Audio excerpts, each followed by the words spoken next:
This episode is sponsored by Delaware Hyperbarics.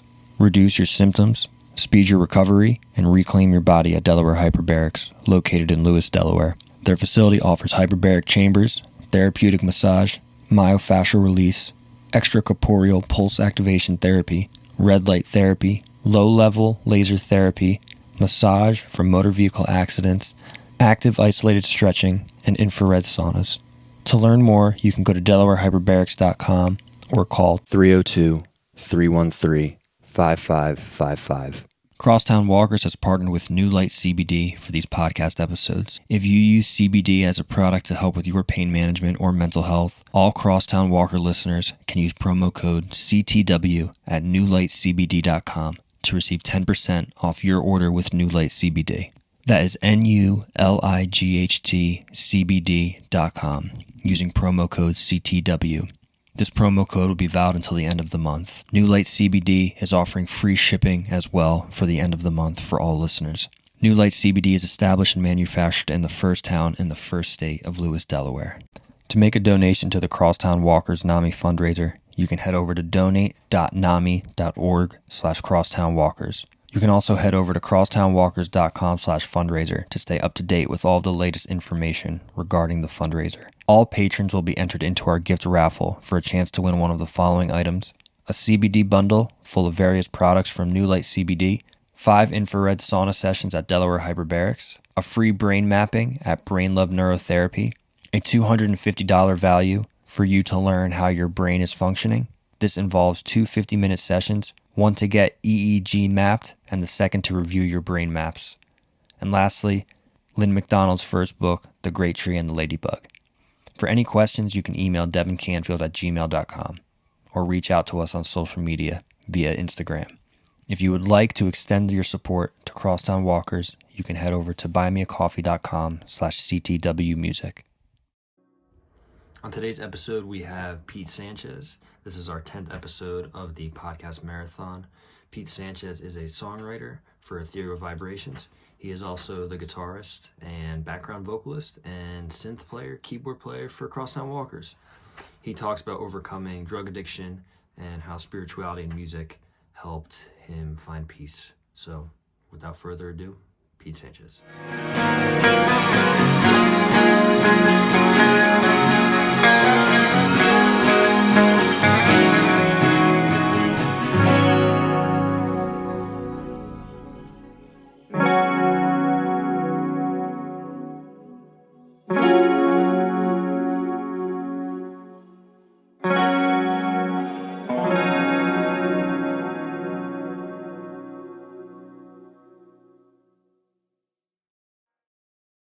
My name, for anyone who doesn't know me, which is a lot of people, is Pete Sanchez. I'm a singer-songwriter, multi-instrumentalist, guitarist, keyboardist for Crosstown Walkers. My career is I'm a carpenter, but hopefully that's all going to change here in the next year. How'd you get in with carpentry? Like, how did that even start? I feel like I don't even know if I've ever really asked that question before, to be honest. It's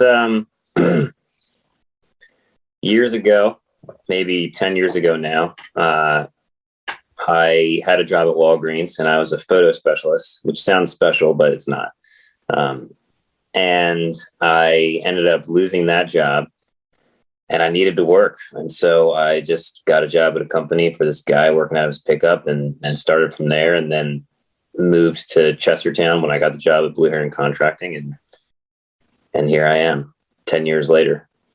Do you feel there's like a creativity also aspect to like what you do with your carpentry side as well? Because I mean, obviously music is the creative outlet, but do you feel like carpentry too is kind of a creative outlet too?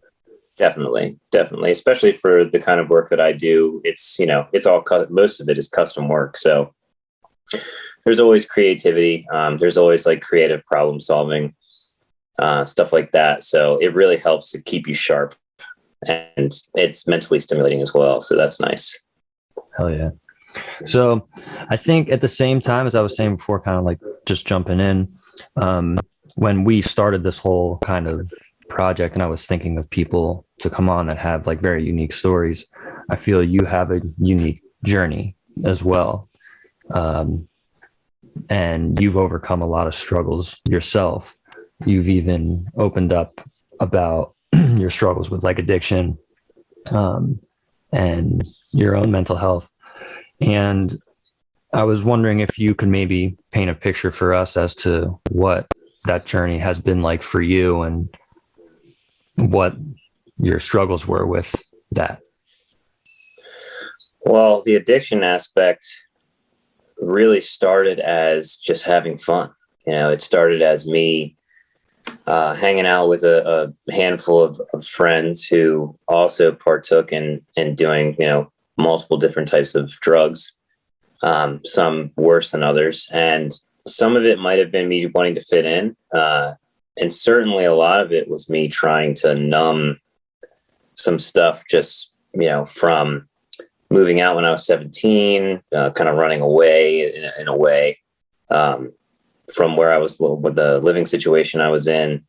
So a lot of it just was kind of just putting a mask on who I thought I was. Cause during that time, I still didn't know, the early parts of my addiction, before I realized I was actually an addict, I just was, hanging out and getting high and thought I had, they were there, some of these people also, actually all of them have overcome their addictions as well. And so they still, to this day are very good friends, but luckily we all got out of that. But it started out as just having fun. And as those things progress, you start to realize that you're kind of losing control.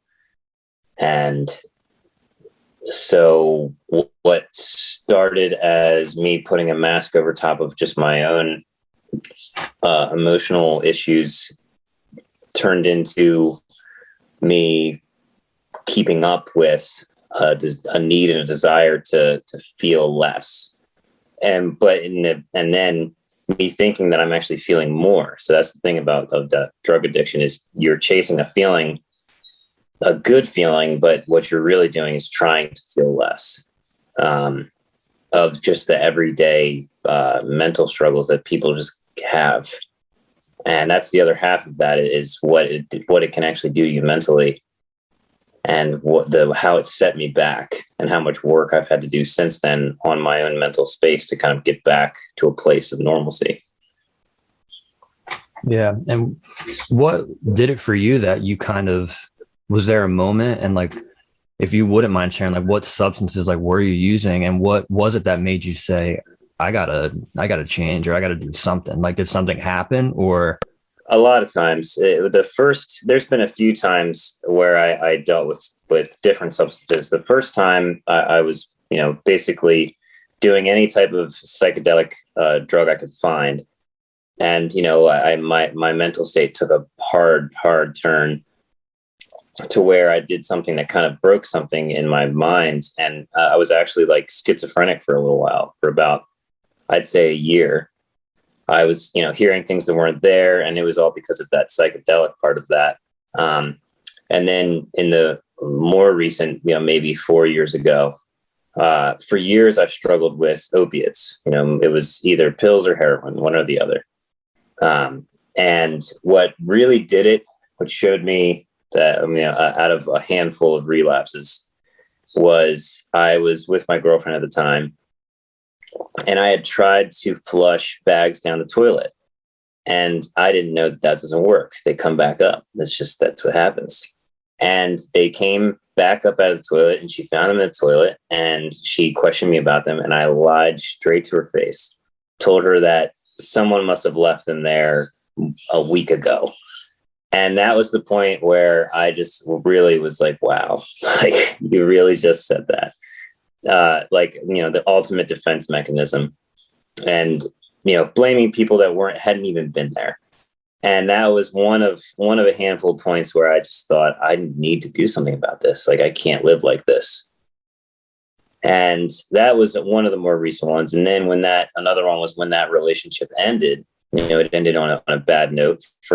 It was mutually beneficial to both of us for that to be over.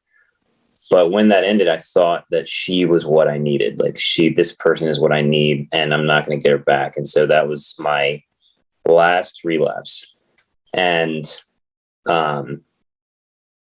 I was at home and had called out of work like 3 days in a row because, I was coming down from whatever it was I was doing. I can't remember. I think it was a mixture of cocaine and Suboxone. And I was just, throwing up, sick. And I finally it clicked like this. I can't do this anymore. Like I need to work on my physical health, my mental health. And this person that I've been idolizing can't be the reason for that. And so I had to find my own reason, which was for myself, like just to better myself. So I started doing lots of yoga and got obsessed with yoga. And I guess having yoga as an addiction to replace another addiction isn't so bad. I did a lot of yoga.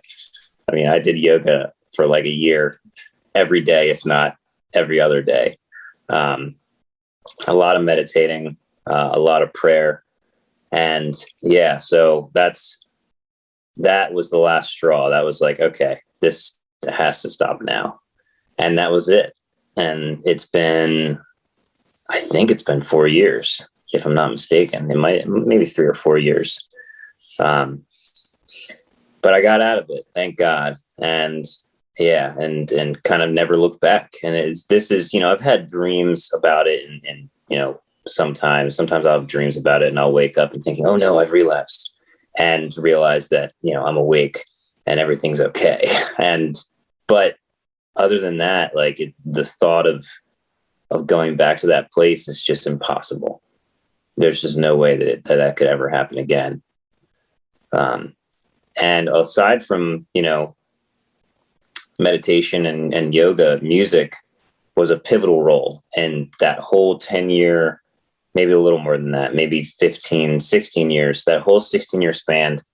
Every time I had a low point, aside from my own will that, thankfully I had, because a lot of people don't, a lot of people don't have that willpower.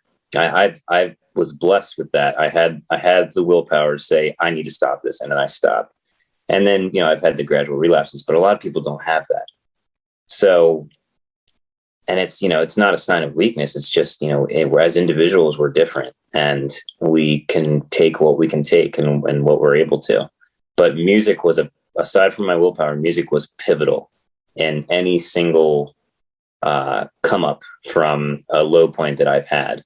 Whether that was when I was hearing things, I wrote a song about how absolutely insane I was.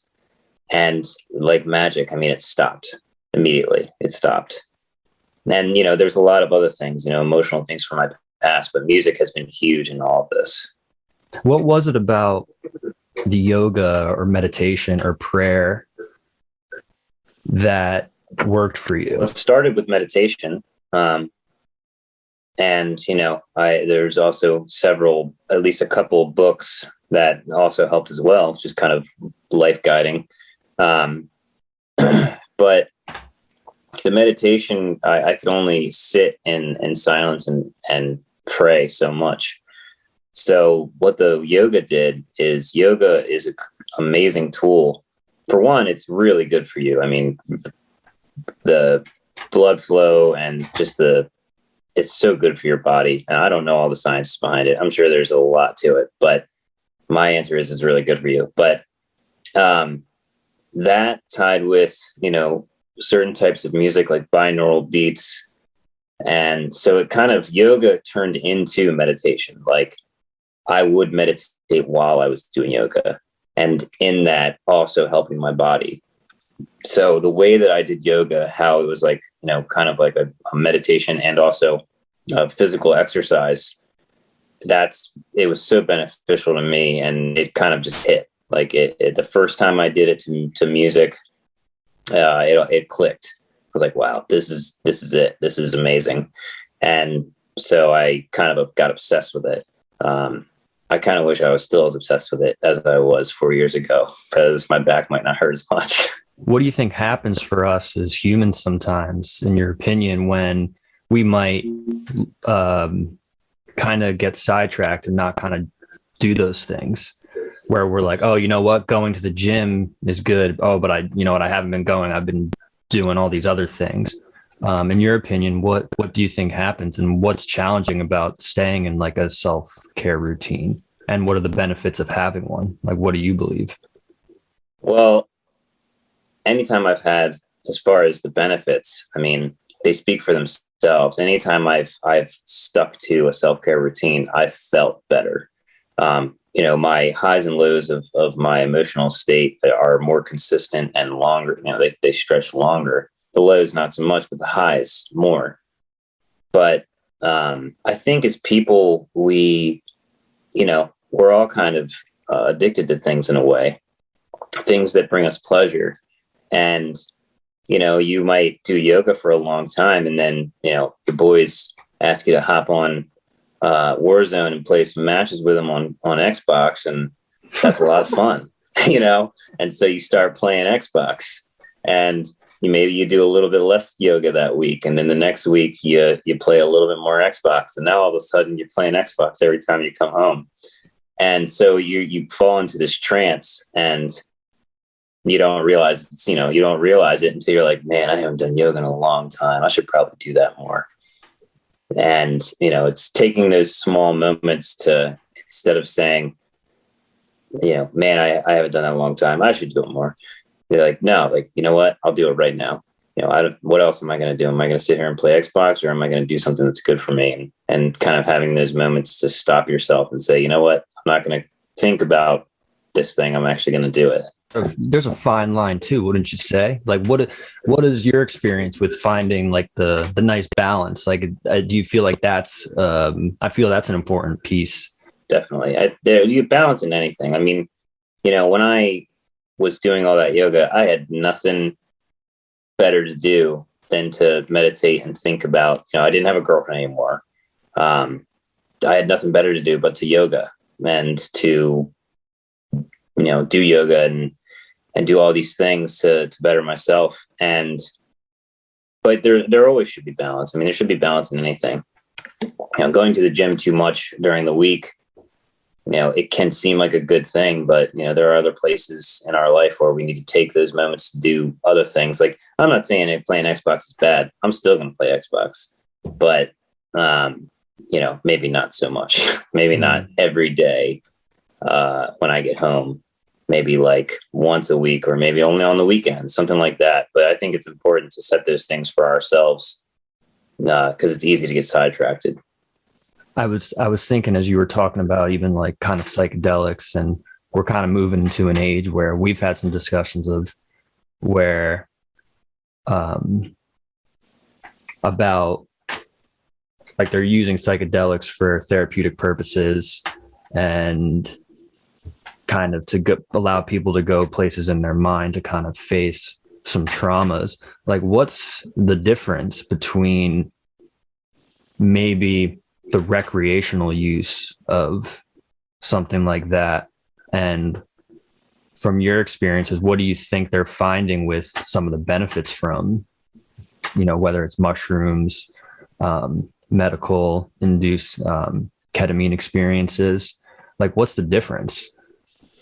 Well, the difference would be quantity. I mean, usually from what I've understood, the medical uses of all these things are much lower quantity, almost like microdoses, because of the chemicals that they allow your brain to release that are, help you feel good. And like, how mushrooms can be used to help battle depression because of just those feelings that those things give you in smaller doses. Like, I've experimented with microdosing and I can say that it's not something that, as far as being able to find those things, that I would really focus on keeping up, but it was an improved quality of life mentally.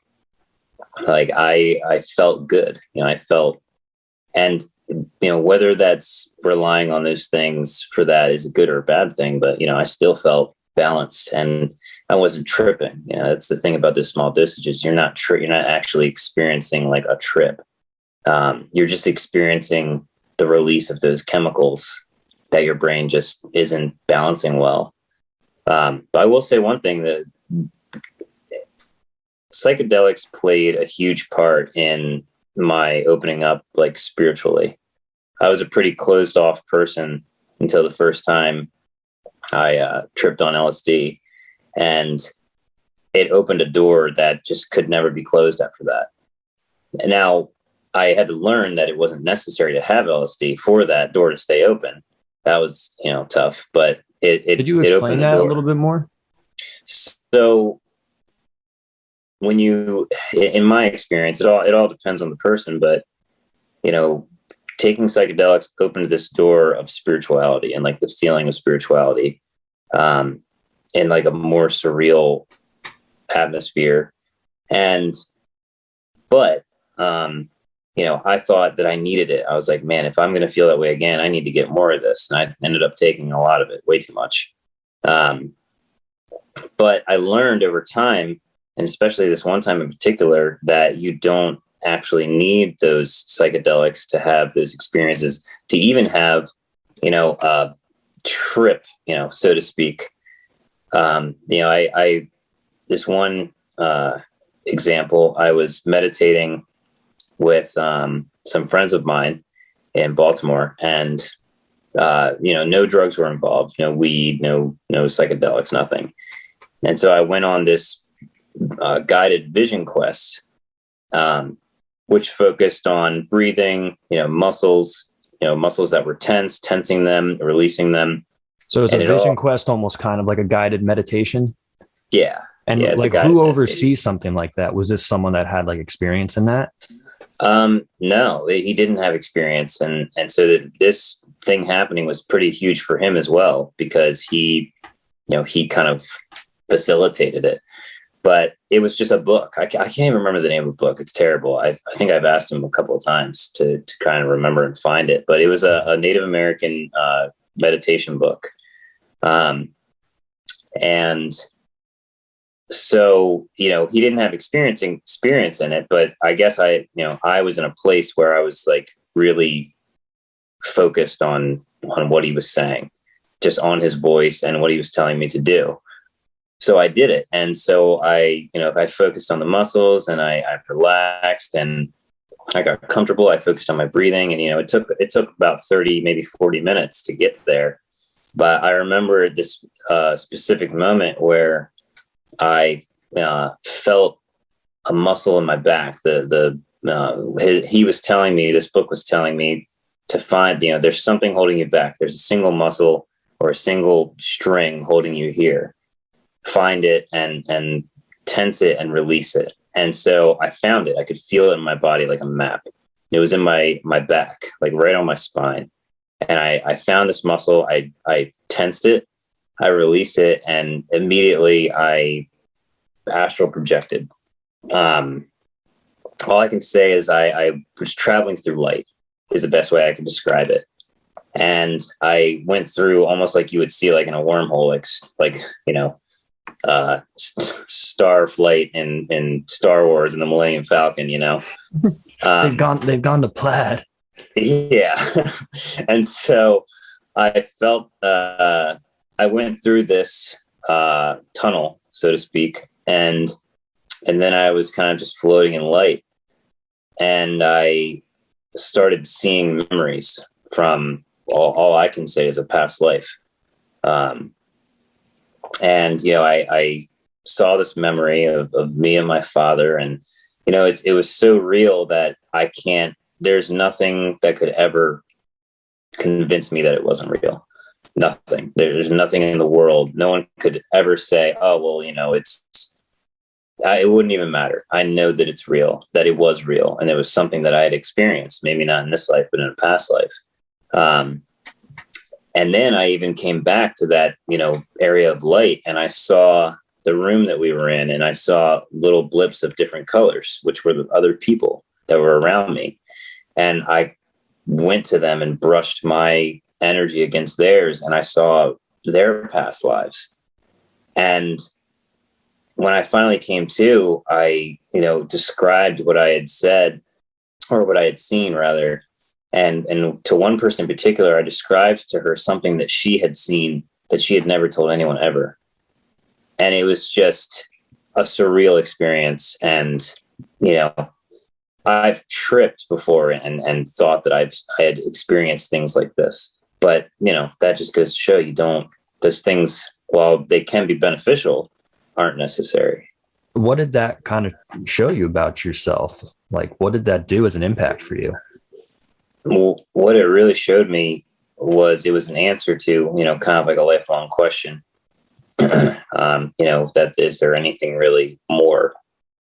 It's that experience is, for one thing, people think about death and they think about their lives and they think about how could it ever end.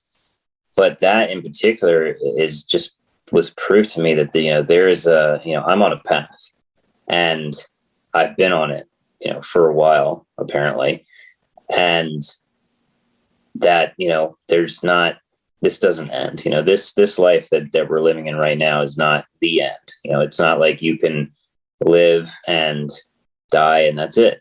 Because to a lot of people, they could think, well, how could consciousness ever stop? Like I can understand how a body can wither away, but I can't understand how my consciousness could ever stop. And what I gathered from that experience is that it can't. Like, there's a part of us as people that can't die and can't be killed. And, that's the illusion of death is thinking that this could ever stop. But that for me was proof. It's like, okay, well, now that I know that I'm safe, like, because you could think like, oh, how am I, like me as a being, how am I going to be safe? That was proof to me to be like, okay, well, I can live my life and I can do things, and like I know that there's more. And for me, it was freedom. But for other people, having like telling them that experience, like they could think that's ridiculous. There's no way that happened, or how am I going to get there? I've never done this before. And it's tough to say. I can't say that I could tell them, well, do this and you'll get there. But I would just say to start somewhere, instead of sitting in your car and scrolling on your phone when you get home for 10 minutes and not getting out as some sort of solace from your life, think about nothing, or try to think about less and just see what comes to the surface. Because that's the other thing about meditation. When you try to clear your mind, in my experience, the things that are taking precedence will come to the surface. And there's a saying I used to tell myself all the time, and it was about worry. And let me see if I can remember it exactly. So for instance, it would be like, if you're meditating, think about a situation, it comes to your mind, whatever the situation is. You say to yourself, can I control this? And if the answer is yes, then why worry? And if the answer is no, then why worry? Because you can't control it anyway. So I think that's how it went. It was something along those lines, but it was a good thing for me to do, because these things will pop in your head as you're meditating, and you'll start to think about it, but then you stop and kind of look at it as an example and say to yourself, do I have power over this? If the answer is yes, then why worry? Do I have power over this? If the answer is no, then you couldn't do anything anyway. So then why worry? And kind of just accept that whatever it may be is going to work itself out on its own. Because if you don't have control over it, then worrying about it is doing nothing for you. It's not going to solve it, because you can't do anything about it anyway. So that's just, that's one example. That's one thing that I've done early on in my meditation, because when I started meditating, I couldn't stop thinking about things. I couldn't stop thinking about whatever. And things will come to the surface. I mean, things from way back in my life, like trauma from my childhood, that'll come to the surface. And it's always the same thing. And those are even better. Those are the nice ones, because, you'll sit there and you'll think, well, what can I do about that? oh, it's done. Like that happened, it's over. And so it's easier said than done, but just kind of repeating, repetition is another thing too. Repeating to yourself, that's gone. And there's nothing I can do about the fact that it happened. And so that's it. And kind of move forward from there. And it's just one way to help, but it's tough, man. Early meditations is really tough. And it's hard to, as someone who meditates a lot, to tell someone, here's what you got to do. Mm-hmm. And have it work for them. Do you feel like the things that you've learned from this and the things that you were just talking about, like those are part of like your toolbox that you can go to remember in a way? Exactly. Because like, do you still have days that you're like, oh damn, I don't know. Like, do you still feel like you have bad days? I have days where even the tools in my toolbox can't work. Like I have days where all the tools that I think I have still don't work. Sometimes you just have to go to sleep and wake up and start fresh. Even like music or playing on the Xbox or, running, sometimes nothing works. It's like one of those things, like you telling someone how you feel and them telling you to describe it. And you're like, well, I don't know. Like, I don't know why I'm feeling this way, or I don't know how. And some days, man, you just gotta push through it and take one day at a time and focus on the next thing. Mm-hmm. But yeah, it's tough, man. It's always tough. There's some days where things just don't work out for you. Mm-hmm. Yesterday was one of those days. Mm-hmm. Like yesterday was definitely one of those days. I had a long day at work and it was boring, but depressing is how I could describe it. We did a lot of little things and then just, from that, I went to the next thing and showed up to practice with someone, and my guitar I had left it in the car for a few days or a few weeks rather. And it was an electric guitar and it was warped. And there's just some days where, man, things don't work out. And I got home and I took my shoes off and I went to bed. That's all I did. Mm-hmm. So just got to take it as it comes, man. I want to know about your experience between the benefits of using marijuana in the medicinal manner and what you found was more beneficial than the way you were using it prior to having access to like the medical marijuana system. Well, there's so much more. There's so many more options. That's one beautiful thing about, medical marijuana and what it's become. It became something I never thought it was going to be. Back when I was just buying eighths off of whoever I could get it off of, and whatever they said, oh, this is blue, purple, sunrise haze. I'm like, okay, cool. I'm going to go tell my friends I got blue, purple, sunrise haze. Yeah. Blue, yellow, sunrise haze. I mean, shit, blue, purple. I'm sorry. Yeah. Blue, it's purple, good, I yellow, swear. sunrise It's legit. Haze. Look at the purple. Yeah, no, you never know. And I can remember that. Thank God I don't have to do that anymore. Yeah. Cause I think honestly, like when people hear about like medical marijuana as a medicine now, and it's becoming more available for people, I think there's a misconception about it. And I think from experiencing some of the products that they have, it's so beneficial. So I kind of, if you can continue from there still, like what's the difference between saying like, yeah, I'm going and picking up that purple skirple, jerkle, whatever, to purple Urkel. Yeah, the purple Urkel, from going to the dispensary, and maybe you could talk about the products and the ones that you found were beneficial for you. Well, the difference is the quality of life. It's a completely different quality of life. I mean, you have said that before.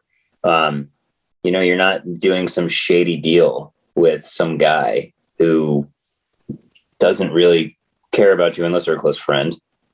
Doesn't really care about you anyway. He's just trying to make a buck. So there's that. And then on the other side of it is the products, man. I mean, there's just so much difference in products. For some reason, after getting away from hard drugs,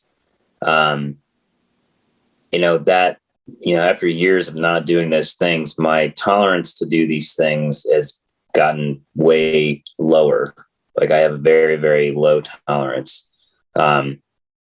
So to be honest, these days, I very rarely take even like THC, any type of like 1-to-1 pills. I mean, sometimes I'll take the tinctures, but Well, what does that mean? What are 1-to-1 pills? Or like, so what does that mean for someone who doesn't even know anything? Right. So like, saying pills isn't like, oh, I'm taking pills. It's like, think of it as if you went to the doctor and you got, anxiety medication. It's going to come in a pill form, and like, it'll become more of an antiquated thing, but that's basically what it's like. It is in a pill form, and it has a certain amount of X and Y, like, chemicals, certain amounts of CBD and THC. They're very accurate. That's another thing about these things is there's no guessing game anymore. It's like, what you're getting. You can get things like I do that have very, very, very low THC, if any at all. And what ones worked best for you? I struggle with anxiety. I can tend to be a high anxiety person. And if my anxiety goes unchecked, it turns into, panic attacks, which I'm sure anybody who's experiences panic attacks could know how like debilitating this can be. Well, if someone doesn't, what does that feel like for you? If you say, oh my God, I'm having a panic attack. Cause I could say even for me, man, like it felt like a heart attack, like a genuine heart attack, and also a despair and dread combined with a physical freezing. Like I think when people, maybe if they've never had a panic attack, I pray to God no one has to have one. But what does a panic attack look like for you? And then you can kind of continue back on your track. Well, you pretty much hit the nail on the head. I mean, if I don't know what a heart attack feels like. I've never had one. But if I had to say it, from seeing, like, if someone's having a heart attack, I imagine it feels like having a heart attack. It feels like my heart is struggling or racing faster than it should. And I feel stuck. Like I feel like I can't move, can't do anything about it, don't know what to do about it. And so, and even in some very, very severe cases, it almost feels like, if I could describe it, it feels like I'm dying. Like I would say the despair is like, that's a big one. It's like, you think like, well, this is it. Like, this is something bad is happening. Like there's something wrong with me. And, I can't breathe. Like sometimes it feels like you can't breathe. And that's what they feel like to me. So I try to avoid those suckers as much as possible. And that's where that CBD comes in. That CBD for me controls my anxiety and, kind of helps me to think more clearly. Like where otherwise I would, kind of have jumbled thoughts, not really know what to focus on, not know what project to work on. If I had a project to work on, the CBD kind of brings me to a level where I can think clearly. And, and with like this anxiety, there comes a small amount of depression comes with this, so that's where that THC comes in. The THC helps to release those chemicals that make you feel good. And in small doses, I'm not taking so much THC that I'm blasted and I'm going to have to recuperate the next day. And I'm taking such small doses that, I'm feeling better. And it's something that you can actually sustain, that you could take daily and not, be a detriment to yourself.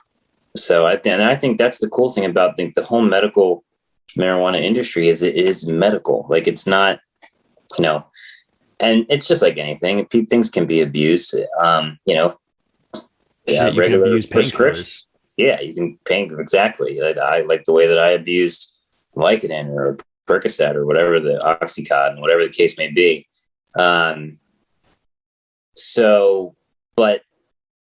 for the people who will benefit from this, and I think the other part about this is it's much different than those, pharmaceutical drugs that I feel like even I'm not going to say the innocent person, but a person who would never abuse anything in their whole life, has never abused anything in their whole life, might have an accident and get on these things, and it becomes something that they feel like they need, and get addicted to it through trauma, like through an accident and taking these prescription drugs.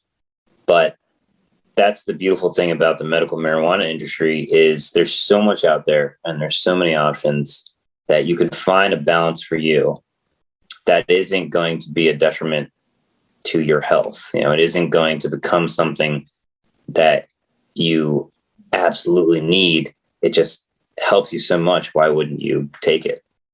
Mm-hmm. I have gotten to a point where when I first got my medical marijuana card, I was buying a lot of things and trying a lot of things and taking a lot of things daily. And I can say that, along with like changes in my life for the better of myself, changing bad habits, not drug related, just health habits, things like that.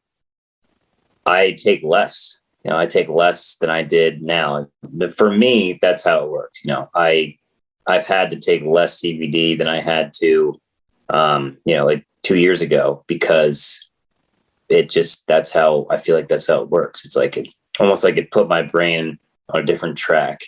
And, I still need to take it here and there, but not nearly as much. I think it's also important to say that these programs and these people involved, they're high quality professionals. Like, they are medical professionals just as anyone else, and they're there to guide you.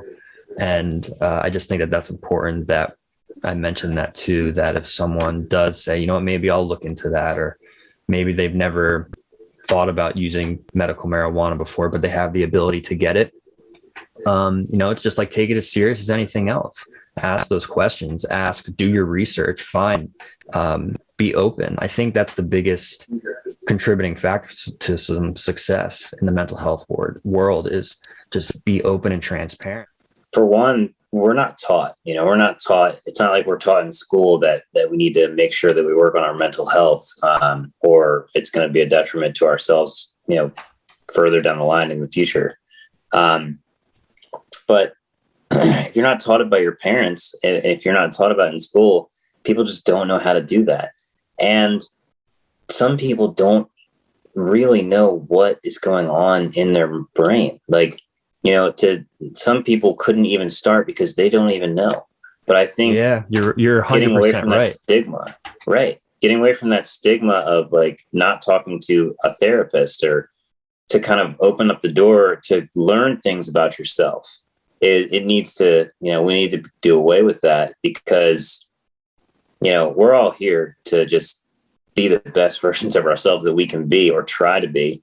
And if we're not looking out for each other, and if we're not looking out for our own mental health, then, that's like, it just comes into play, like, being able to give and give back and forth with, your peers. And it's so important.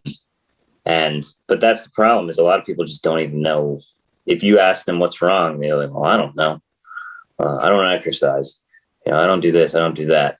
But there's probably deep-rooted things that they're just not focusing on, and they wouldn't even know where to begin. But, they think that they need to be an island.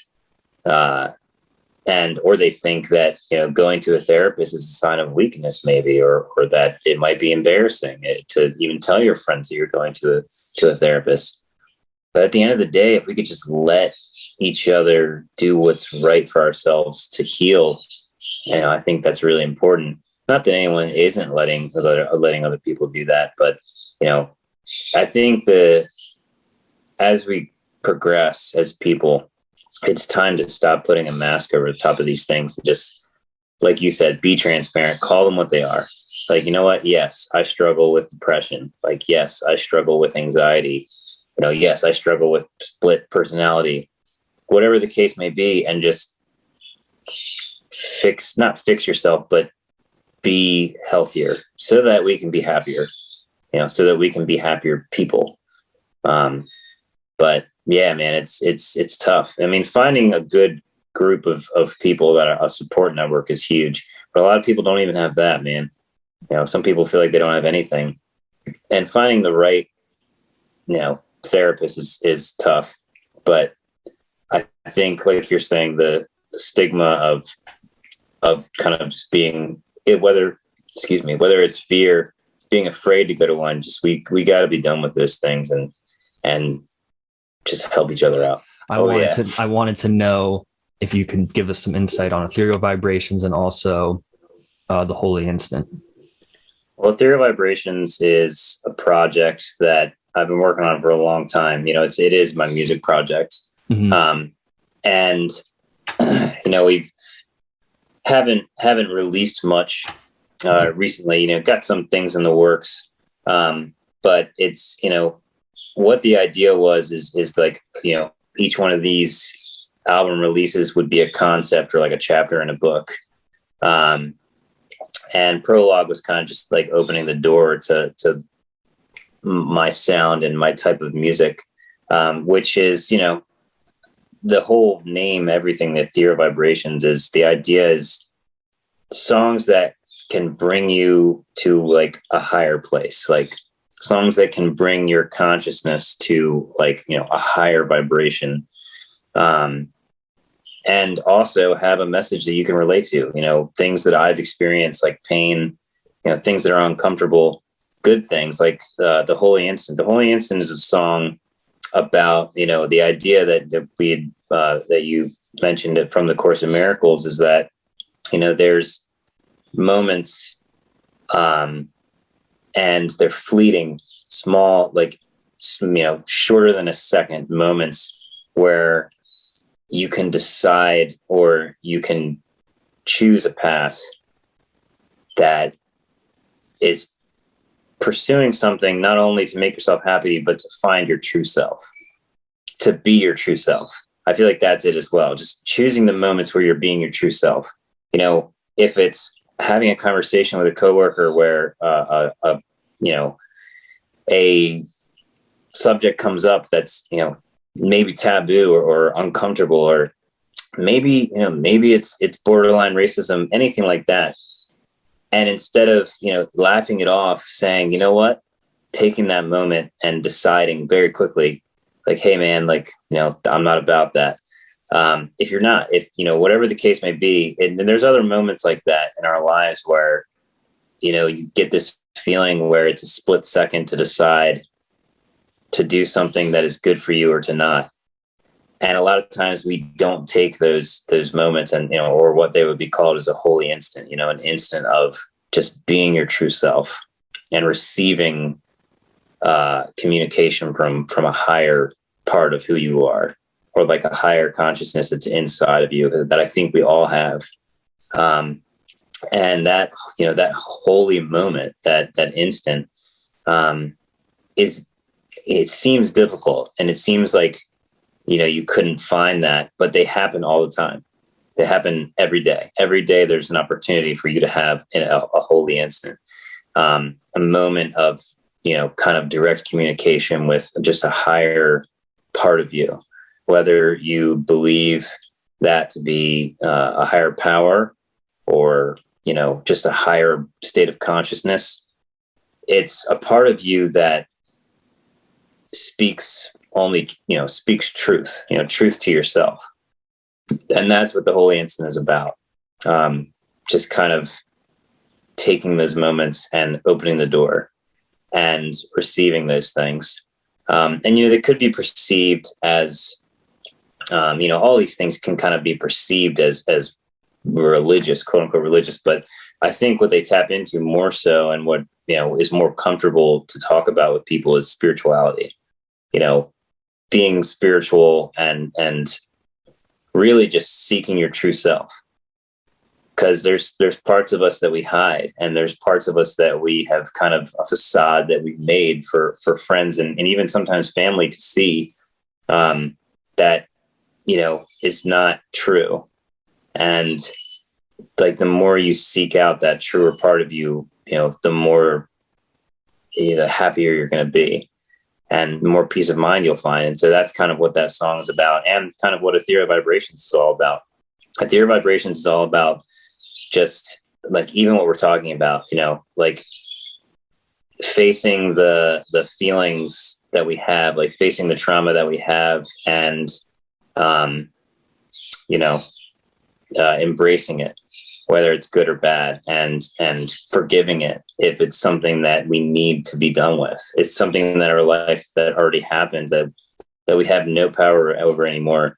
It always goes back to that, that thing about worry. And but that's what Ethereal Vibrations music is about. It's about compassion. It's about healing.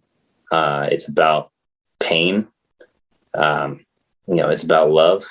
It's about all these things that we don't allow ourselves to feel, or we're afraid to talk about.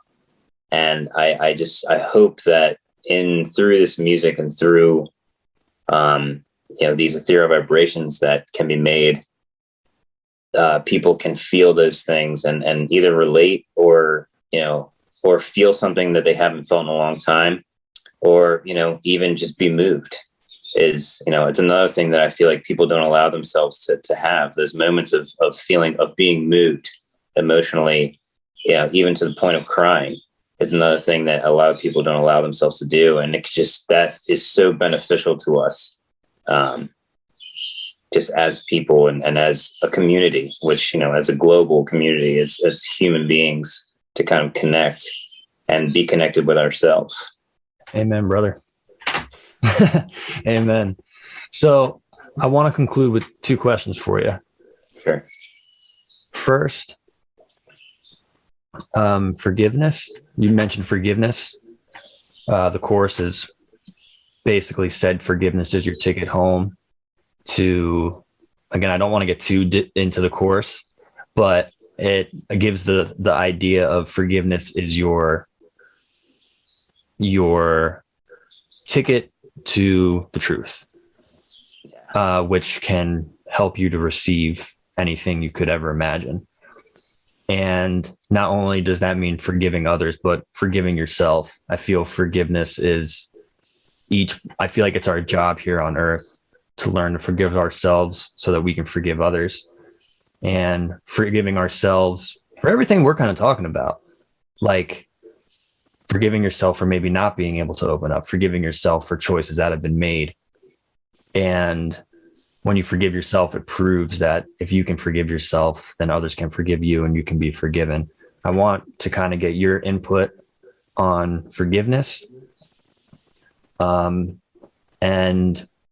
I also want to ask you, as I've asked everyone, what you'd say to someone if they're if they're nervous to kind of start dabbling in the world of facing their fears and they're looking for help. What would you maybe say to them? Well, on the topic of forgiveness, you really described it well. It's a release from pain. It's a release from judgment. There's a song I'm actually working on right now, where one of the lyrics are, I went to the river, I went to the water, and I looked inward to find my brother. And I think the more that we look kind of inward on ourselves to try and heal and forgive the things that we struggle with, the things that we need to forgive for ourselves, whether it's a mistake or something that you're insecure about, then that's where it starts. It all starts with ourselves kind of inwardly, and to practice that forgiveness outwardly as well. If you would forgive yourself for one thing, then would not, anyone else also deserve that same forgiveness? And it's a release. If you could take something from your life, like things in my life, and I have a lot of things. There's sexual abuse, and there's abuse from my childhood, and for a long time I held on to those things because I felt like they made me who I was. Like, I perceived despite my past, but you can only keep telling yourself that for so long before you just need to let go of that weight, because those things are over. That part of my past is done. It happened.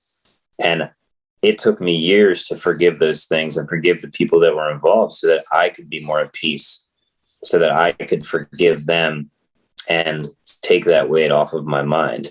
Because I'm always, you're always thinking about it, whether you can say like, oh, it's maybe if I was, well, you're always like, you're holding on to that. Like you're taking that with you everywhere you go.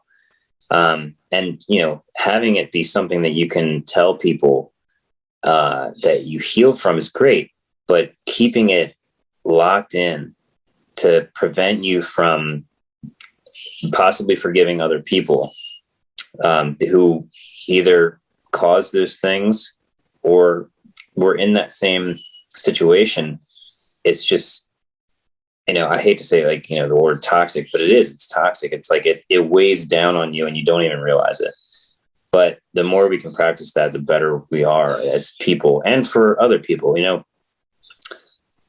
We're all just trying to live as good as we can and have happiness and have, relationships and be healthy.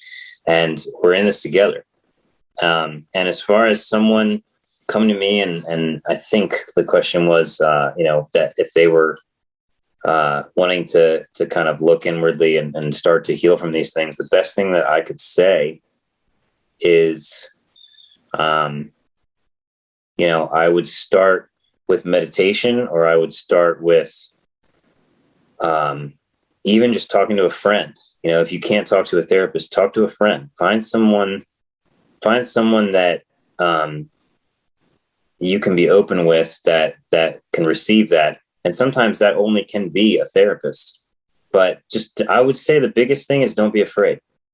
Don't be afraid to open that side of you up, to open the door and face those things, because most of the time they've already happened, and those types of things can't hurt you anymore. But healing from them is the most important thing you could ever possibly do. So I think fear is a huge part of all this. It's kind of the thing that drives us, and finding that release from those fear of those things is the first key. It's like, but it's going to be uncomfortable and it's going to hurt, and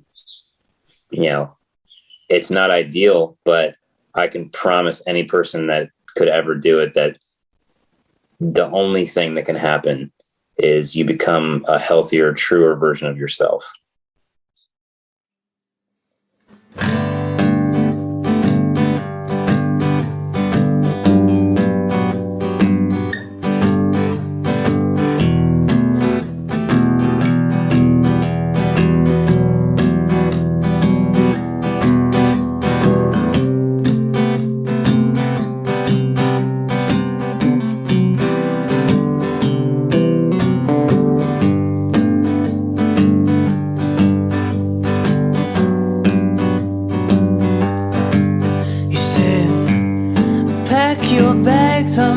Coming home, I've never been alone so long. And in this time I've seen the cautionary tales from what I saw. I never felt into, but now I want to be alone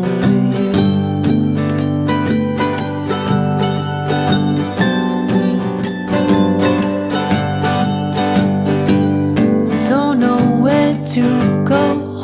I wanna be where you want me to be. And now I'm sure it's true. Never have I ever felt so free. But then again, I don't know. Freedom, have I seen it all for sure?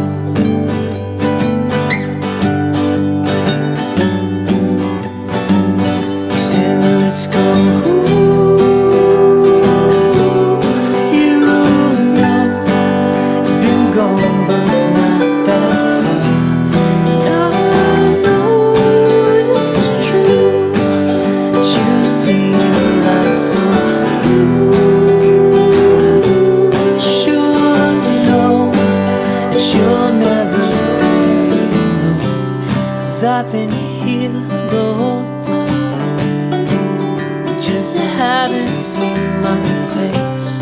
I've been here for so long, and there's nothing to replace.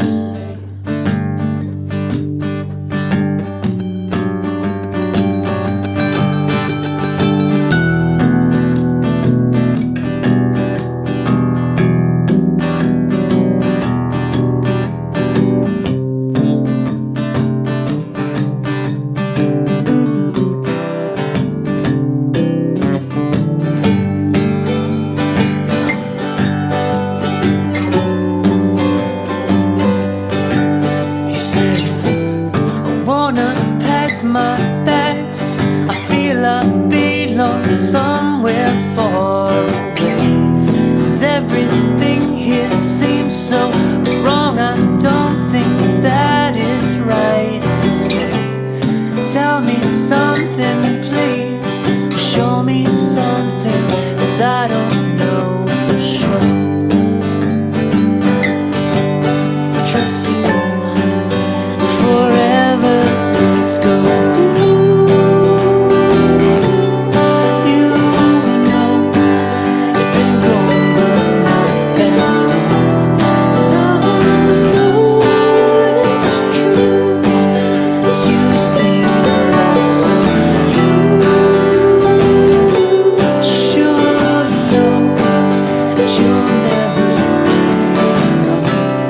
I've been here the whole time, and you still don't see my face. I've been here for so long, and there's nothing to replace.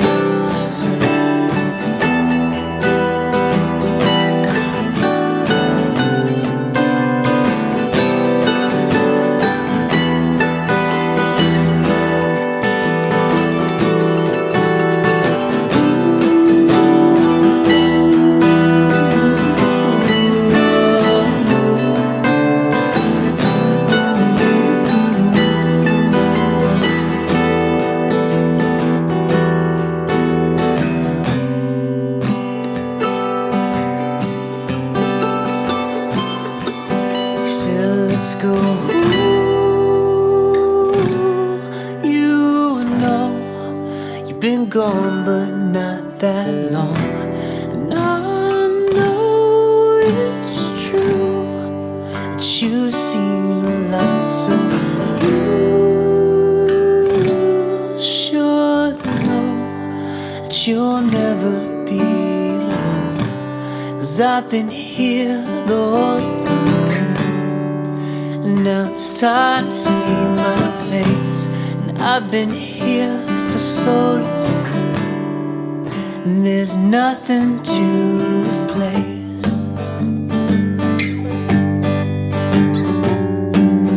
There's nothing to replace.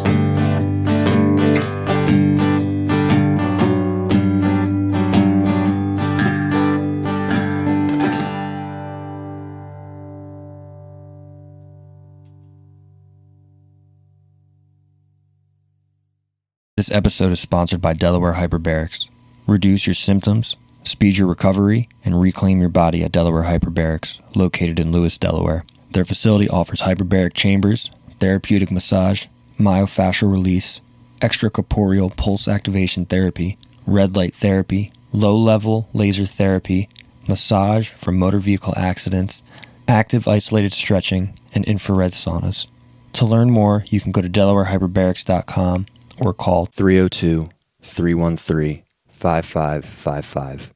NAMI envisions a world where all people affected by mental health can live healthy, fulfilling lives, supported by a community that cares. NAMI provides advocacy, education, support, and public awareness so that all individuals and families affected by mental health can build better lives. Today, NAMI is an alliance of more than 600 local affiliates and 48 state organizations who work in your communities to raise awareness and provide support and education that was not previously available to those in need. Crosstown Walkers stands by organizations like NAMI. To show your support, go to donate.nami.org/crosstownwalkers, or you can head to crosstownwalkers.com/fundraiser to find more information.